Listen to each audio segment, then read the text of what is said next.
happiness starts from the inside, and you bring that happiness into a relationship.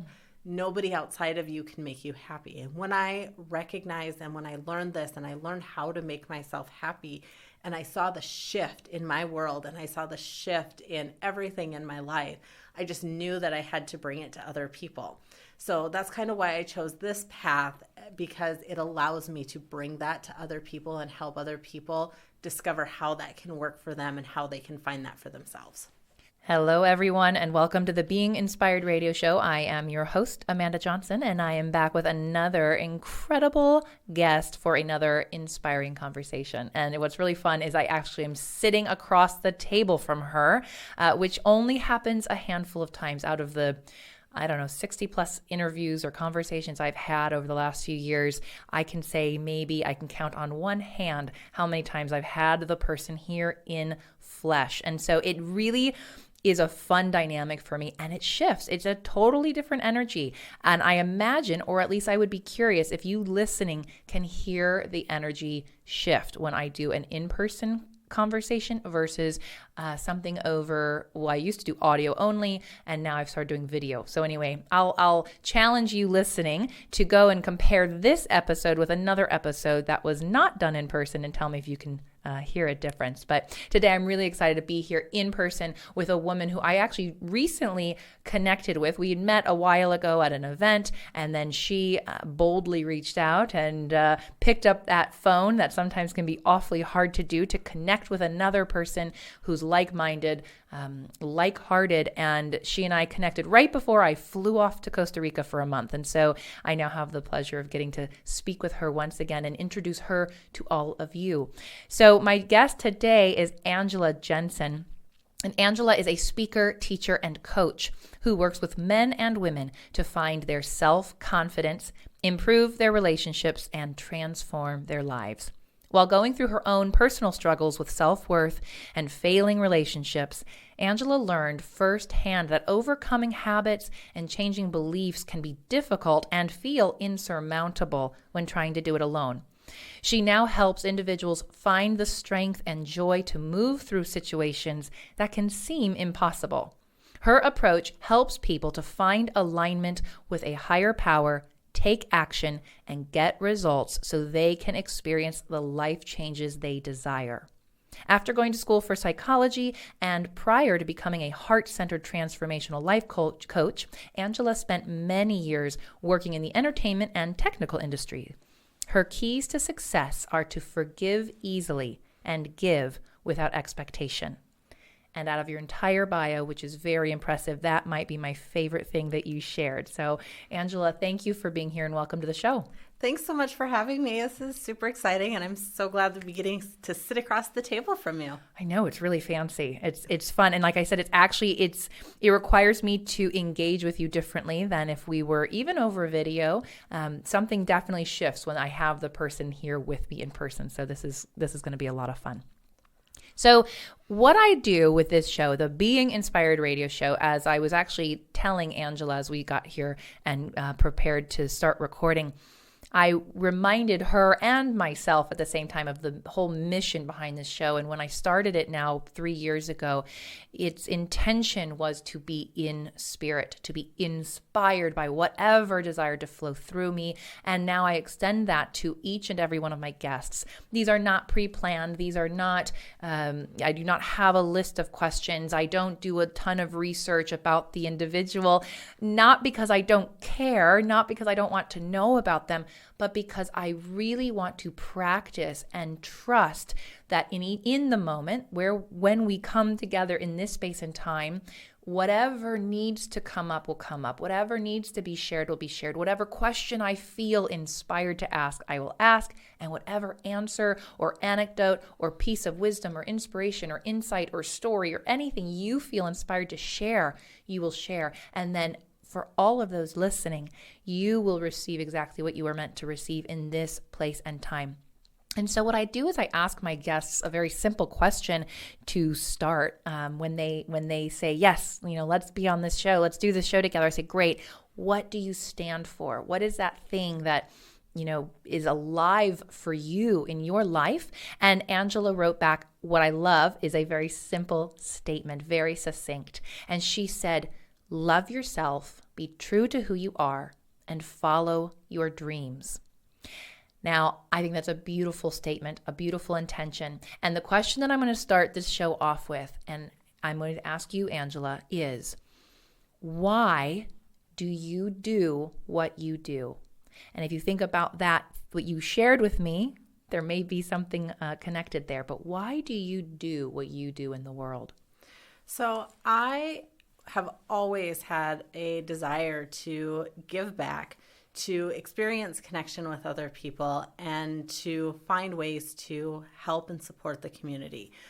For as long as I can remember, I've wanted to travel around the world. I wanted to do volunteer work, and even before the internet was a huge thing, I wanted to put it on TV so that you could raise awareness through television shows. And going through the relationship that I went through and watching that fall apart, and I kind of felt like I put my dreams on hold for that relationship, and I really lost myself in that process. And as I was coming out of that failed relationship, really trying to figure out how I can use my gifts and trying to see what was right for me and what I felt inspired to do to help others and to bring love and kindness and support into this world.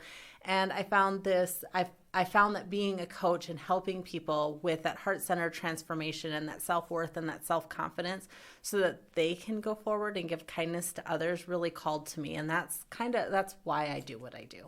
Mm. So there's this idea that, and I'm such a huge believer in this, and it has not yet failed to be true in what I can experience with myself and with others that I meet, is we are each here to teach what we are here to learn, or we are here to share the message that we need to hear, right? So I think there's this why I do what I do is very much based in that, and I can hear it in your story. I can hear it in others that I talk to. And so I hear that you've had your own experience. Was it a 12-year marriage or Yes. 12-year marriage that ended in a divorce? And in that amount of time, you lost yourself, right? You gave up on your dreams. And so it's like the exact opposite of what you're standing for today, which is to be true to who you are and to follow your dreams. And I love to hear that that's often how we find our why. And for those of us who are willing and courageous enough to listen and then follow it. So what was that like for you? Because I'm always curious. A lot of us may hear the call. We may know that there's something we are here to do or share or be in the world, but something often keeps us from doing it. So from where you were in your failed relationship, and the timeline might be different than what I'm proposing, but you went through your marriage, you at some point realized, I guess, right, that you had forgotten yourself, you'd lost yourself, you'd given up on your dreams, and then something happened that encouraged you to step up and start listening. Can you kind of walk us through that journey of maybe hearing the call, maybe ignoring the call, but then what eventually was it that got you to say, yes, I am willing to follow my dreams. I am willing to step out and put myself first, right? Be true to who I truly am. So a lot of that is really obviously through what I had gone through with my relationship. A lot of people look at you when you say you got divorced and they say, oh, I'm sorry. And I'm really grateful for the experience that I had. But very early in our relationship, my ex decided that he wanted to start his own business. And we didn't feel like we could have two businesses kind of going at once. So I worked. I supported the family. I paid the household bills. I made sure that that was all in line so that he could go after his dream. And it was coming up, and I had always talked about traveling around the world doing volunteer work. And the intent was that once his business was established, that I would be able to leave and I would be able to kind of pursue my passion. And we were just getting to that point when he said he wanted a divorce. And through all of that, I also was going through this phase or the life events where I'd put this wall up because my relationship with him was not good. My son was going through a very rough time as he was going through adolescence and having a marriage that was kind of falling apart and failing. put that into a rough situation. So he was going through some stuff there. I didn't want anybody to see that because that reflected on me as a mother.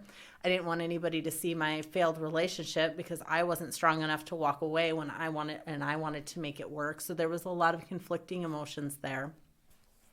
And I had a house that was falling apart around me that I didn't know how to fix. Every time I would want something done, my husband, bless his heart, he had great intentions, and he would tear it apart and then realize he didn't know how to put it back together. And so I don't know if any of you could relate to that. Maybe, but okay. So he would tear it apart, and then it would sit there because I didn't know how to get it put back together. And there was lots of stuff going on with that. So I put these walls up, and I was trapped behind these walls. I desperately wanted friends. I desperately wanted a relationship, and I didn't know how to make that connection. And I would literally beg my husband, will you please be my friend? And he would tell me, I can't make you happy. And I didn't understand. Like, I am happy. I laugh all the time. I watch comedies. I'm happy. I just need you to be my friend. I just need a friend. And he's like, no, I can't make you happy. And after he decided that he was ready to separate, when we decided that we were going to call it quits, I went through a phase where I'm like, I am so lonely. And it was very shortly after he left. And I mean, I was that person. I picked up the computer and I Googled how to make friends. And, I mean, I don't know if any of you have ever been that desperate or if you've ever been that desperate, but that's kind of a low point right there, Googling how to make friends, because I just didn't know how to do it. And I was also, as my marriage was ending, I had a lot of things come up for me, a lot of things bubbling up, because I'm always the supporter. I'm very open-minded, try not to judge anybody on what they're going through because I'm not walking in their shoes. So I've always been, oh, you need to separate from your spouse. If that's what's best for you, then that's what you should do. That's the path that you should walk. I'll support you either way. And then it's happening in my life, and I'm like, wow, if it's that easy, marriage is supposed to be forever. This doesn't happen in my family. Marriage is supposed to be forever and you can just walk away. How am I ever going to trust anybody again? What's the point of getting married if this happens? So I was having all of these emotions there too. So I needed something for me, trying to find a way to make connections, trying to find a way to work through all of that. And at the same time, feeling like I had lost 12 years of my life, not going after my dreams, sitting back and letting somebody else tell me how to live my life and living for somebody else instead of living for myself. So I started searching and looking, and I found a coaching program that I went through for myself. And I recognized and I understood, I finally understood what he meant, that I can't make you happy. Happiness starts from the inside, and you bring that happiness into a relationship. Nobody outside of you can make you happy. And when I recognized and when I learned this and I learned how to make myself happy, and I saw the shift in my world and I saw the shift in everything in my life, I just knew that I had to bring it to other people. So that's kind of why I chose this path, because it allows me to bring that to other people and help other people discover how that can work for them and how they can find that for themselves. Wow. And so as you're saying that, I'm thinking, okay, and do you still want to go out and travel the world and volunteer? Like, is that still part of your dream, or has your dream shifted? I do want to travel around the world and do volunteer work. My dream has shifted. At first, when I first had the dream, I really wanted to travel full time, like travel continuously. But I found actually the last 3 or 4 times that I've been on the road, when the trip was over, I was ready to come home, which has been such a unique experience for me because I've never wanted to come home before. So I still want to travel around the world. I still want to do that, but it shifted a little bit. One of the big things, one of the big goals for me and the dreams for me is to be in South Africa, where there's a lot of oppression, where there's a lot of stuff going on. And I want to go work with women and do women empowerment seminars down in South Africa, because I think it would be really amazing to take that experience down there. I love that. So I love that how you shared that there was, I mean, this idea that you had put up all these walls and you had, there was so much around protecting yourself, protecting your image, all of the conflicting emotions. And I know I went through a divorce at a young age in my journey, and I had some similar, I can relate to some of those feelings. Oh gosh, can I trust myself again? Can I trust this institution of marriage again? Can I trust other people again? What are other people going to think of me being this, I signed up for a lifelong thing, and 3 years in, I'm calling it quits. I had a lot of that that I was also faced with, so I can appreciate there's, a lot can come up. And I love that from that, you said, okay, I'm going to make a change. So you Googled how to make friends, which I find is fascinating, hilarious. And so then you got yourself to a coaching program. And I am curious, did you go into the coaching program? You said you took it for yourself. Was that your primary intention? Was I need to heal myself and I'll do that through the coaching program? Or did you see that maybe, I might be a coach one day? What was your... It became clear very quickly that I would be a coach one day. However, I did take it for myself. There was just so much healing and so many opportunities to bring down the walls. And as you're talking about Googling how to make friends, that's what ultimately led me to the coaching. But what I ultimately found on that was how to have connections with other people. There's a long list of interesting things that come up when you Google that. So I did find some other avenues, but it became clear very quickly that I was going to become a coach because of how quickly and how immediately I was able to take some of the ideas and the concepts and implement them into my own life and immediately see changes. Yeah, I love it.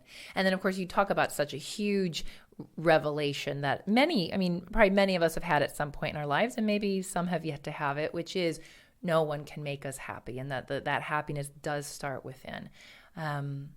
Can you talk a little bit more about that? Because I think that can feel like a very elusive idea. It can kind of feel like this, like, well, what do you mean? Like, you said so yourself. You're like, I was happy, right? Like I watched shows, I laughed, so did something truly shift for you? Were you pretending at being happy for a while? Were you trying to convince yourself you were happy, or had you always been happy and this simply confirmed that for you? What was that about being happy? So I really wasn't happy because I wasn't being my authentic self, but there were external things that could give me moments of happiness. And that happiness is fleeting, right? You go on vacation and that makes you happy while you're on vacation. You get to escape your life. You get to go sit on a beach, whatever that looks like. But that can make you happy while it's happening. And then you're done and you go back to your life. And then you live for that next moment of happiness. You don't live in a constant state of joy and appreciation. You don't live in a state of gratitude. You live for that next thing that's going to make you happy. And that's what I was doing. So yeah, I would be happy when I was watching a funny movie. Yes, I would be happy when I had him by my side doing something that I enjoyed doing. But once I went through that to realize how I could find my happiness, now as I'm going through my life, there is, even in moments that are hard, even when obstacles come up, even when things are not ideal, there is a sense of joy and satisfaction under all of that is overriding it, that you can make the best of a bad situation. You can see, like I said, I went through the separation from my husband, and the common reaction is, oh, I'm so sorry to hear that. And for me, I'm so grateful for that experience. It was 12 years of my life. Yep, to a lot of people, that's 12 years of your life that you're never going to get back. That is the way that I felt. But had I not gone through that, I wouldn't be where I am. So sitting back and recognizing that I am grateful for that situation, and I'm grateful in the situation that I'm in now. And when other challenges come back, I can sit back and go, what's the good in this? What am I supposed to learn from this? What am I supposed to take this away? Instead of going into that, oh my gosh, it's happening again. How am I ever going to get out of this type of mentality that sometimes it's really easy to get caught up in. And so finding that inner peace and that inner happiness really comes from being able to find the gratitude and appreciation for whatever circumstance that you're in, and knowing that you are bigger than that, and that there's more out there for you, and that this just is in your life to teach you so that you can grow from it and expand. Oh, I have chills. And it's like, these are such important concepts. And for some listening, you may be like, absolutely, 100%. I'm right there with you, Angela. Angela. That's a new one. There we go. All right, guys. So you listening, you might not get this joke, but we started out talking about her name. I met her as Angie. She's Angela in her bio. She's like, you'll be shortening it by the time it's over. And apparently I found a new way of calling you something. That's fantastic. So yes, and it's like so many of us may be like right there with you, like, oh, 100% I get that that's like, then there may be some of you out there listening like, nope, that doesn't make sense. And when you know it, you know it. Like when you start living from a place of joy, when you start living from a place of gratitude, appreciation, it becomes your new norm, and it does feel easy. It feels like, oh, well, I now see how everything's happening for me and how, everything's a gift. Before that shift occurs, it feels like it would be the hardest thing in the world, I think. I mean, I imagine maybe you can relate to that. So feel free to talk to that. But I also want to ask you, how has your life changed, or what have you noticed differently in your life now that you've filled yourself up from the inside first, from a place with a sense of happiness, a sense of joy, a sense of gratitude, a sense of appreciation? Have you noticed anything externally shift or change? Absolutely. I feel like I can call into existence whatever, like I am powerfully capable. So when I want to, something actually really funny as you're thinking about it, Damon, who is my current boyfriend, we've been together for a while, and he's like, I can't believe how you can just get a parking spot anywhere you go. And I know that seems like a silly thing, right? But being grateful for it and just knowing and expecting that it's going to be there is one of the things.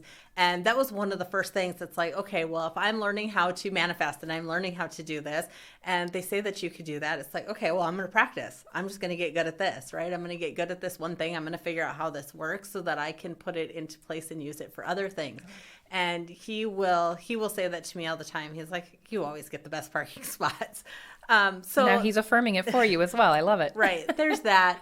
Or calling the right people in when I need them. And they were probably there before, right? Because everything that we need is right there in front of us, but recognizing it, being able to see it when you have a circle around you, and when you have that support, and when you have people that you can lean on or depend on and open up. And so calling those types of people in and being able to be that support and provide that value back to other people, which is something that I didn't feel like I was able to effectively do before that. So even in just those minor things, not to mention all of the major things, the traveling and being able to get out and about, really having that sense of home. Like I said, that's new for me. And that was a major shift in my exterior environment as well.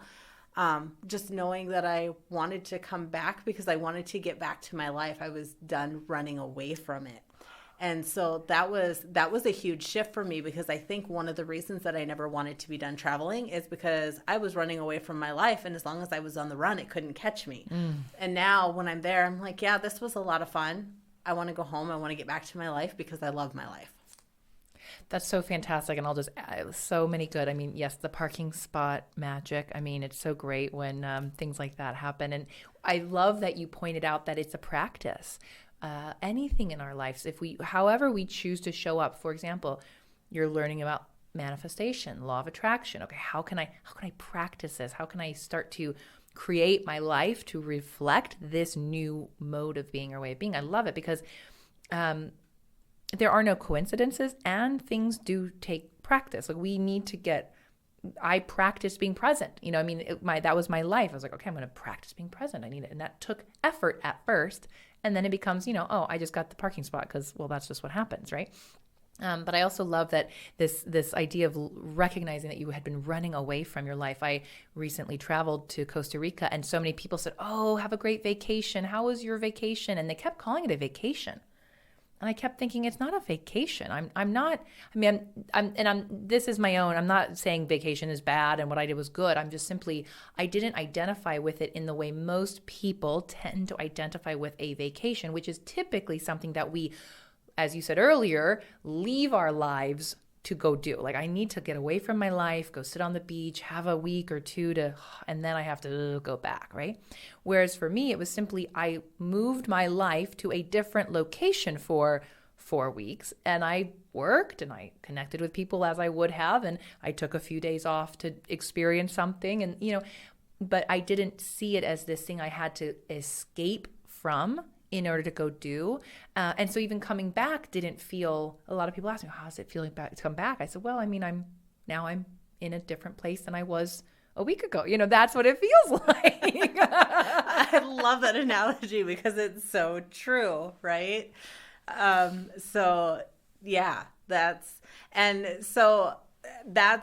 what I want when I travel, but I also want my home base because my family's here. And before, as I was getting away. So I love that because that is a very accurate description. And that's what I heard you saying. It's like, yeah, there's nothing to, and yes, I actually, when I walked into my apartment, I go, oh, this, so it wasn't, I wasn't missing it while I was gone. And yet I appreciated it when I walked in. And so I'm hearing, yes, that's what you're saying. Gratitude and appreciation, joy and appreciation. And you said something earlier. I think you said this. Gosh. Well, that's okay. If you didn't, we're just going to pretend you did. In some other dimension, you did.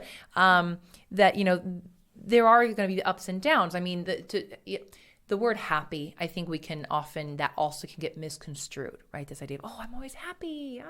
Can you address that a little bit where, at least in your experience, what does happiness mean? And I've heard you use other words, joy, gratitude, appreciation, right? Even I'm thinking I woke up this morning, it's a gray day, it's kind of gloomy. I felt that energetically. And, how do you respond to that in your own life when you still go through the waves, the ups and downs, but you're doing it maybe from a different place than you would have, 5 years ago? Yes, absolutely. It doesn't mean that there's not ups and downs. It doesn't mean, as a matter of fact, probably just the other day I was sitting back and I was like, my energy's a little bit off, and I couldn't really put my finger on it. And what I really realized was somebody asked me what's new, and I'm like, nothing. And as soon as I said that, it's like, okay, am I really living, or am I once again stuck in a rut? Anyways, that diverts from your question. But your question is, how do you deal with that? Because being happy all the time seems unrealistic, right? You're going to experience things that are not ideal, that you're not going to walk in and be all smiles about. But at the core of it, are you still living a life that you love? Are you still excited to get out of bed in the morning? Are you still going, wow, this is a day that I'm never going to be able to live again, so I need to make the most of it. I need to put myself out there. I need to step outside of my comfort zone. And at the end of the day, can I sit back and go, yeah, that was a satisfying day. I did everything that I was meant to do today. I like that right there. Again, body chills. Like, at the end of the day, can I sit and reflect and say, did I do everything I was meant to do? And to really own that and feel that. Like, that's very powerful. So you talk about following your dreams. You talk about loving yourself, being true to who you are. What sort of, and you've already been giving us little tastes of advice or thoughts around that. But is there anything else you would say to someone? Maybe you do say this to people. What would you like to say to those listening now when it comes to loving yourself, being true to who you are, and following your dreams? So one of the things is, I think that a lot of us don't recognize how self-deprecating we actually are. Our subconscious doesn't have a sense of humor, so anything we say gets implanted into our subconscious and we begin to believe it, even if we're making a joke at our own expense. So when it comes to being happy, joke on the side of, I'm too good to do that, or I'm too, not arrogant, not egotistical, but on the side of, yes, I'm really good, I'm really confident, I know what I'm doing. Like, you can joke that way, and that is so much better than the self-deprecating remarks, because you're building your confidence up and you're building your sense of self-worth up rather than tearing it down. Wow.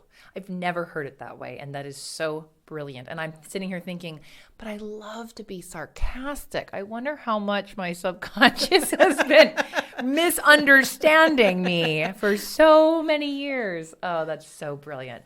And even there, I hear a little bit like, oh, don't, not gloating or being egotistical. And, it's so interesting because that's so common for us to do. Like, the moment I know on my own path, my own journey thus far, it's been like, well, I can't say too many good things about myself, right? Like, we're so quick to pull ourselves back down. So I love that permission, and I love the invitation to say, I mean, if you are going to joke around with yourself, at least be like, God, I am just so freaking amazing. I can't get over myself, and like allow yourself, because the thing is, I guarantee it, even me saying it just now, I felt a little bit of like, there's a little tug, like, oh, don't say that. But still it's the sarcastic, it's the humor, but that's the better humor. That's because right. Then you're training yourself that it's really okay for that stuff to come out of my mouth. I am quoting somebody here. I was listening to a coaching session the other day, and one of the quotes that came out of it that I absolutely loved is, the seeds that are in your heart are the words that are going to come out your mouth, is the fruit that comes out your mouth. And so if you pay attention, if you notice what you're saying and you pay attention to what you're saying, it can really give you a window into the seeds that you're planting inside yourself and how you really feel. That's brilliant. Well, thank you for you remembering that quote and bringing it to us, sharing it with us, and thank you to whomever felt inspired to share it the first time. So beautiful. All right. I would love to pivot to my closing questions now that we've better understood a little bit of where you've come from, a little bit of how I think why you are passionate about what you're passionate about, and seeing how that started to unfold in your life. I like to ask my guests what has inspired them along their way. So maybe we'll learn even more about you. My first question is, who is a source of inspiration for you and why? A great source of inspiration for me is honestly my best friend. She does a really good job. She's studied a lot of this material with me. She is a huge cheerleader. Damon is a huge source of inspiration and is a constant cheerleader for me as well. And then, people like Jensen. She is absolutely amazing. And my mentor in the coaching program that I went through would be Mary Morrissey, would probably be some of the people that are at the top of my list for inspiration. And then I like to follow up if on this, because most guests they say who, but they don't say why. Why do those people inspire you?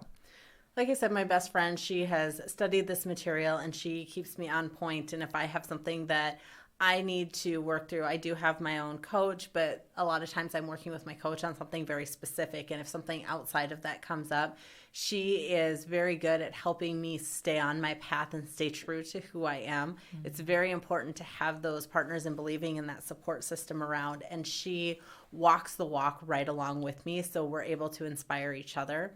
My boyfriend, he is constantly in a state of gratitude, talking about how amazing things are and reminding me to be grateful. And at the same time, I'm learning so much from him, learning the art of patience. So he has inspired me in that way. And he has also helped me recognize even more what it's like to be in that healthy environment and really embodies that sense of joy and appreciation.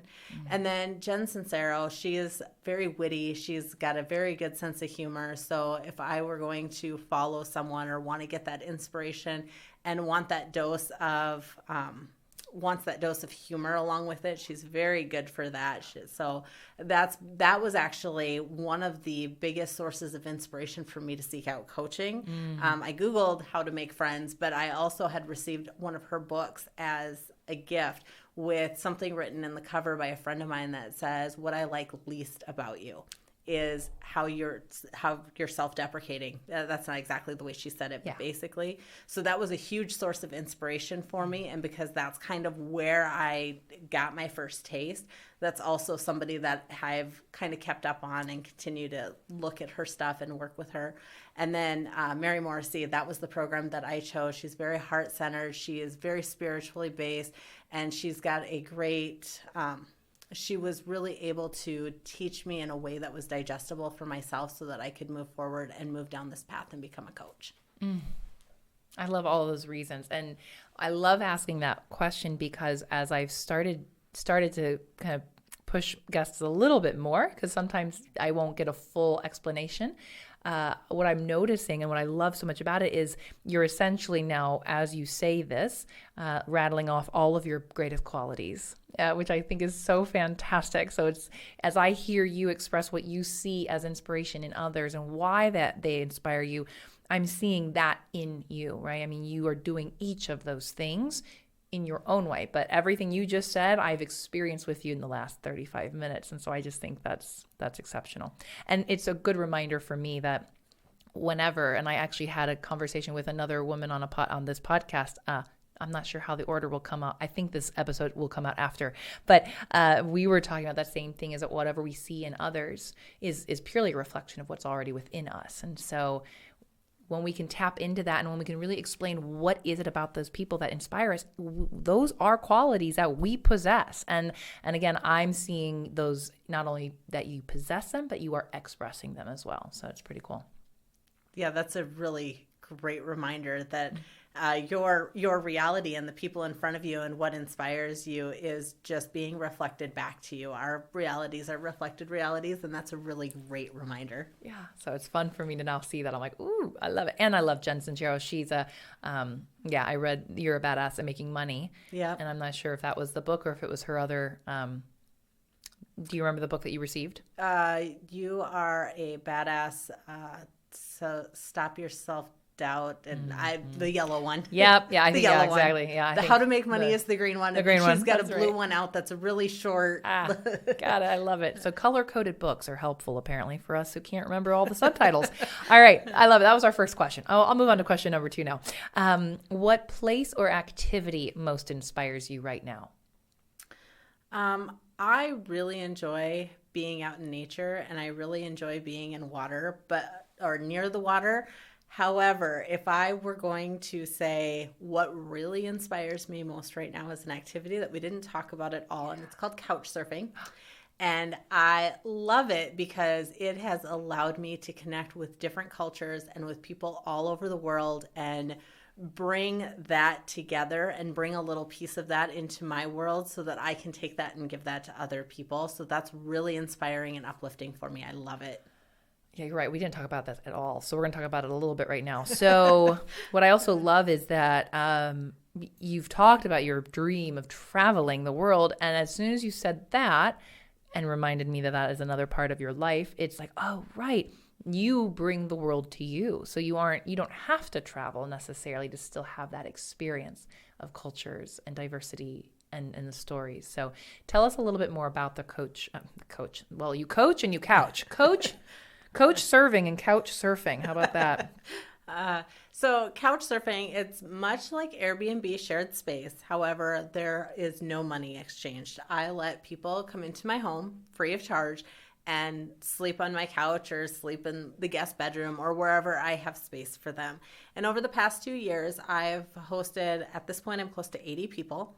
And it's been the most life-changing experience for me ever. It's actually where I learned to tell my story over and over and over again and come to peace with it and find the gratitude and the good things in it.